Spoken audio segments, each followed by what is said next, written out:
Welcome to the LibreOffice tips and tricks. Today I would like to show you how to solve an electrical engineering calculation. Here you can see an electrical circuit with two sources of electricity, U1 voltage, U2 voltage, and resistances 1 and 2, and one lamp in the middle called resistance 3. The data are listed here, and the question now we would like to answer is, what is the power of the lamp and the resistance number 3 working in this electric circuit? To be able to start the solution and the calculation, of course, we need some equations. I will list them here. And first, we have to know how to calculate the power. The power, according to the Joule's law, it is the voltage multiplied by the current. If we combine it with the ohmic law, the voltage can be replaced by the multiplication of resistance and the current, but we already have one current, so it will be on the second power. It means that basically we can solve this problem easily since we have the resistance number 3 already, 5 ohm. So what we need is only the current running through the resistance number 3.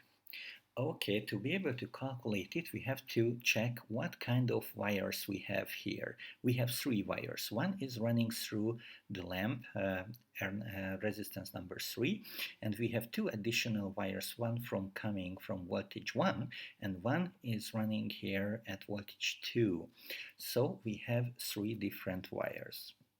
Now I will insert some lines to show you how I imagine the current is running here. Okay, so the line style I will change. The end will be an arrow, a little bit thicker, and the red line will be this. Okay, so now we have a nice arrow, and this will be the direction of the current running here. So I imagine that the current is running this way on this part of the circuit, and then I have a second one. I will try to flip horizontally. Okay, so we have the 2 currents now from voltage number 1, from voltage number 2, and we will have a third current. I imagine that the third current will run downward direction at resistance number 3. So you can see that above and below this lamp we have 2 junction points where the 3 cables, 3 wires are connecting to each other. So we have 3 different currents. It means that we also have to name them accordingly. So I have to insert text box here. This will be the current running at voltage number 2 and resistance number 2. So I will call it I2. It will be the name of it, and I will mark it with red color as it is there with the current. Okay. So this way, okay, I have it, and now I will make a copy because I'm lazy. I do copies, and here on this side we have voltage number 1, resistance number 1, so I will use the current number 1, and we have a third resistance, third cable, third direction, and third current. So this I will name current number 3. Okay, so you can see here that from this point to this point, one current is running called current 1. A second current is running on the left side, and the third current is running downwards at resistance number 3. According to the Kirchhoff's first law, now I can insert here the next formula, what we will use to solve this problem. According to the first law of Kirchhoff, we have to summarize the currents with the correct sign, and the summary will be 0. So what is arriving to this junction will be positive, what is leaving will be negative. I can see here that current number 1 and 2 are arriving, so current 1 plus current 2 arriving minus current 3 it is leaving, totally they are 0. So we have here the first law of Kirchhoff, and unfortunately here we have 3 unknown values, the 3 currents. So in order to be able to solve it, we need 3 equations to make a set of equations, and we can solve. They must be independent equations. Okay, to be able to do it, we will use the Kirchhoff second law. We have to summarize the voltages or around the hook. For comfortable reasons, to be lazy, I will use the 2 small hooks on the left side and on the right side. A hook means that I start traveling through the wires, I will come back to the same location and will summarize all the voltages. But when we do the voltages, summarizing it, it is very important to have the correct sign. So I have to mark what sign, what directions we are using, and here the line will be arrow again. Okay, we have 1 arrow. This must be here because this is a mandatory direction of the voltage at the source from positive to negative direction. And now if I put it here, we also have the mandatory direction at the voltage. Okay, so only at the voltage it is mandatory to use the direction from positive to negative and give the direction, the arrow this way, and all the rest will get the signature according to the comparison to the walking direction, how we go around. I will start on the left side, so I will insert a text box. I will insert a text box, and here I will mark that with clockwise direction I will walk around. Okay, and now everything I will go to put into the middle. The color should be something else. We will maybe dark green. Okay, different color.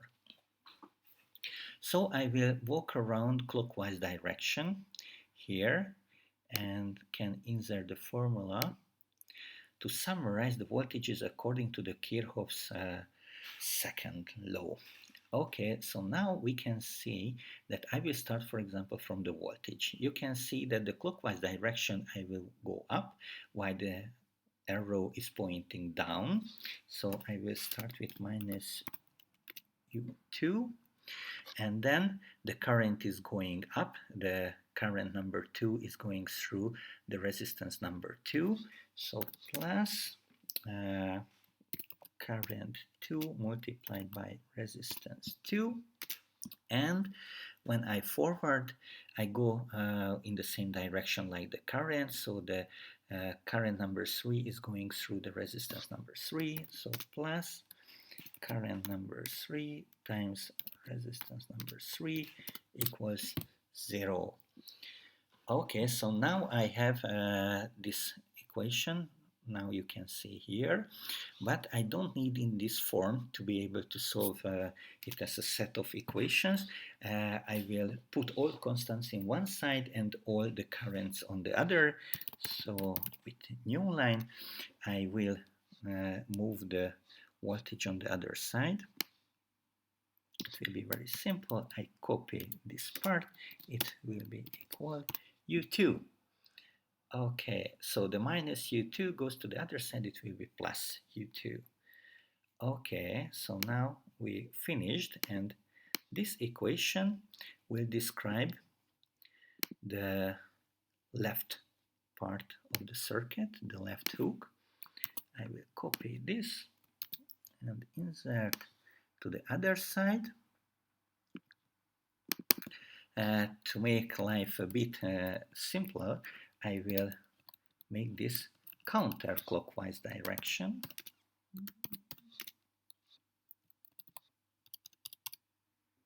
Okay. Because this way I will go around in the same direction like the current. So all resistances will have positive sign, and all the voltages, the sources, will have negative sign. And now I can insert the next formula. This is the most complicated part of the solution, to figure out what are the equations.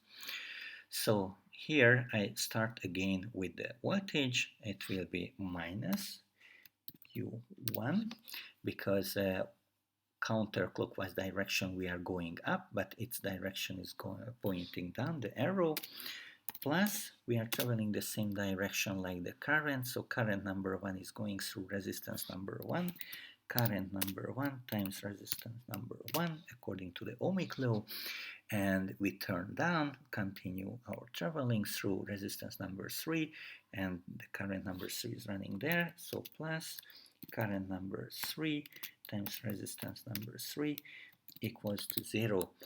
Similarly, like the previous equation,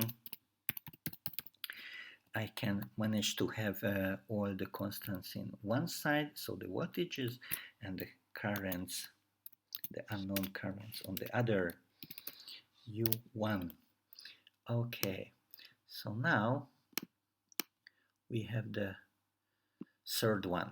Okay, why we suffered so much writing these equations? Because now we have the equation with the 3 currents here at the junction point of the 3 wires, and we have 2 additional, including the currents and some constant values. So these are the equations we can use to solve the problem and calculate what is the value of the current we can use to calculate the power.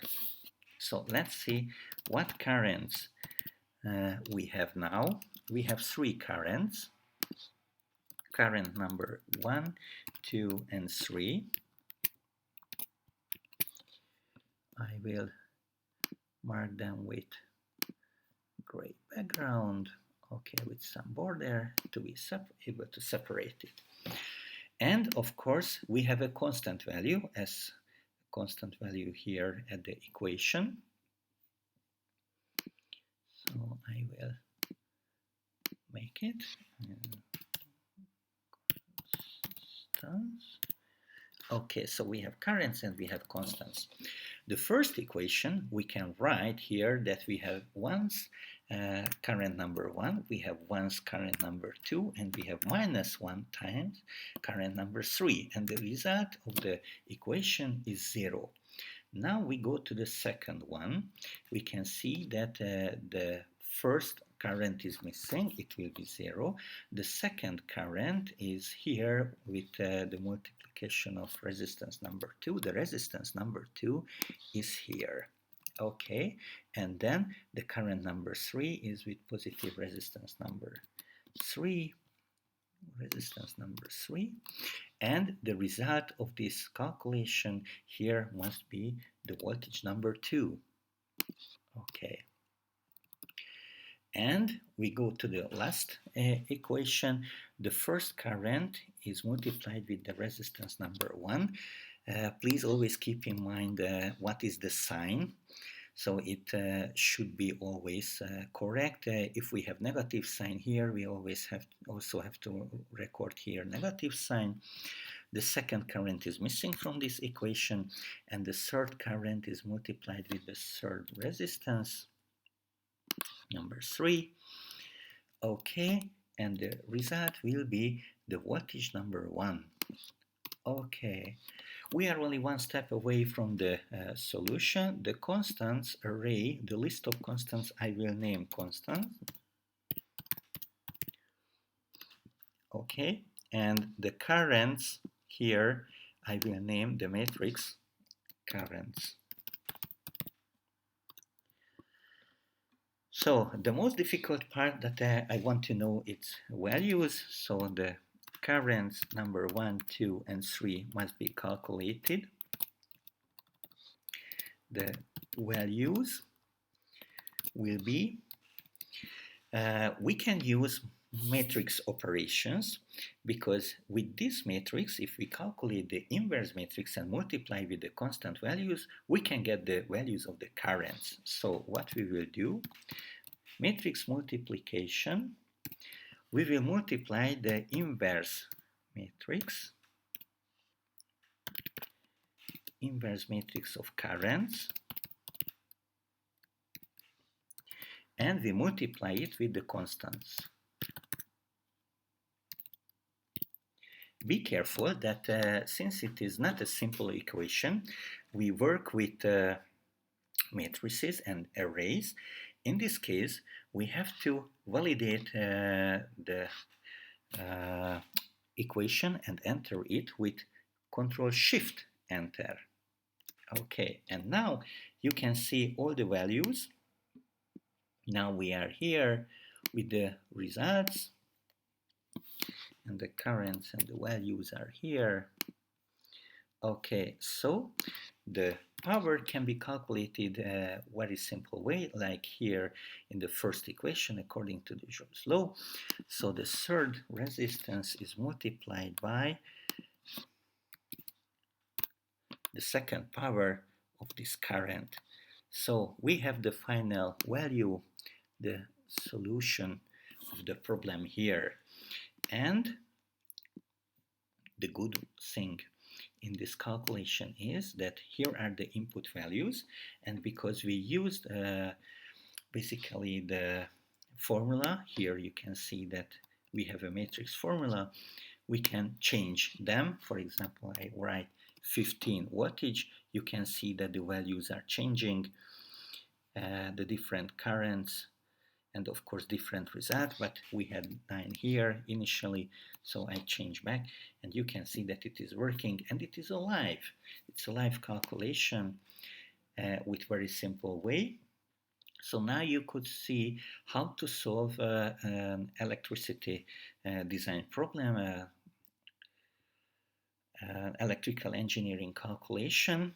First, we need the 3 currents, and with Kirchhoff's first law, we got the formula of the 3 currents first, and then with the Kirchhoff's second law, the right side and the left side, clockwise and counterclockwise, we were going around summarizing the voltages.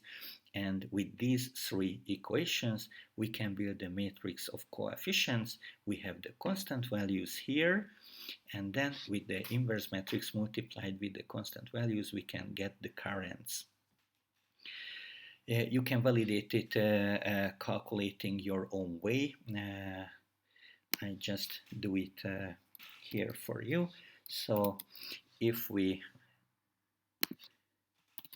make a short way calculation based on the solution of these parametric solution of these 3 equations, we can calculate the current easily by 3 divided by first plus the third divided by the second. Okay, and you can see that we have the same result, like we try to solve it step by step, and the inverse matrix calculation is running the same calculation. It gets the same results, so the check is fine, and we could solve the problem. Okay, so now you can see how to solve an electrical engineering calculation in LibreOffice using the matrix functions of the software. Thank you for your attention.